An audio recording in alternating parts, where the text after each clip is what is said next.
High বন্ধু, good afternoon. তোমরা কেমন আছো? ভালো আছো সবাই? শরীর ভালো আছে? আজকে আমি একটু রান্না করছি। আজকে একটু কমপ্লিট মাছ করবো। মাছটা একটু অন্য টাইপের রান্না করবো।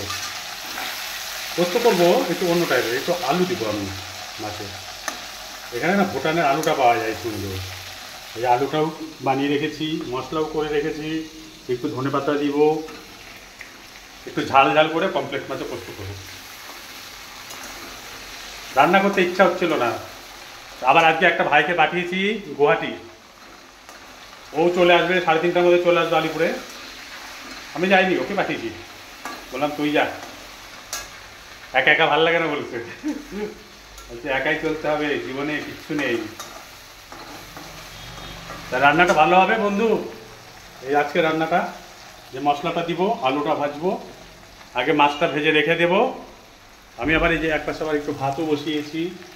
হ্যাঁ, দুরকম একসাথে বসিয়ে দিয়েছি। একটু পরে আবার করি, মাছটা ভেজে নিই।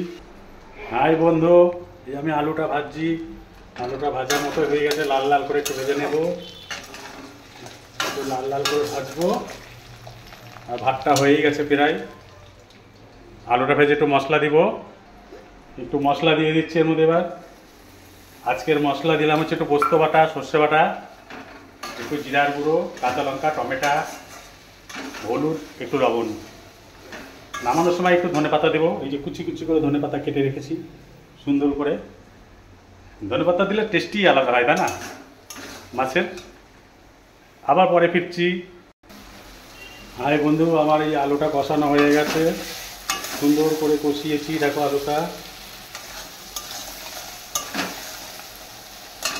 আগে খুব বানাতাম আমি কমপ্লিট মাছটা। এই 8-9 মাস পর বানাচ্ছি প্রায়, অনেকদিন বাদে বানাচ্ছি। আগে সব রান্না করতাম আমি, এখন এনার্জি নেই, করি না। এই রেস্টুরেন্টে খাই, যখন যেটা ইচ্ছা হয় অর্ডার করি, ব্যস্ত হয়ে যায়। যখন থাকি তখন একটু বানাই, না বানালে না খাই, এই আর কি। একটু ঝোলটা ফুটলে তারপর হচ্ছে মাছটা ছেড়ে দেবো। হাই বন্ধু, আমার ঝোলটা হয়ে গেছে। এবার একটু যে মাছটা দিয়ে দিলাম। কি সুন্দর হয়েছে দেখেছো? সুন্দর বানিয়েছি।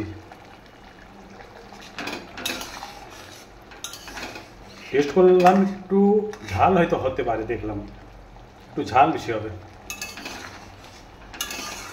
আর একটু ঝাল বেশি না দিলে ভালো লাগে না, বুঝলা বন্ধু, তাই না?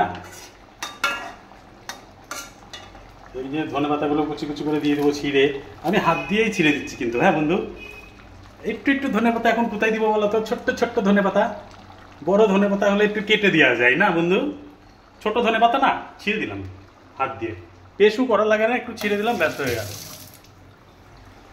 এই যে দেখো তো মাছটা, সুন্দর ধনেপাতাটা দিলে মাছের গেটআপটাই লাগিয়ে যায় আলাদা, তাই না?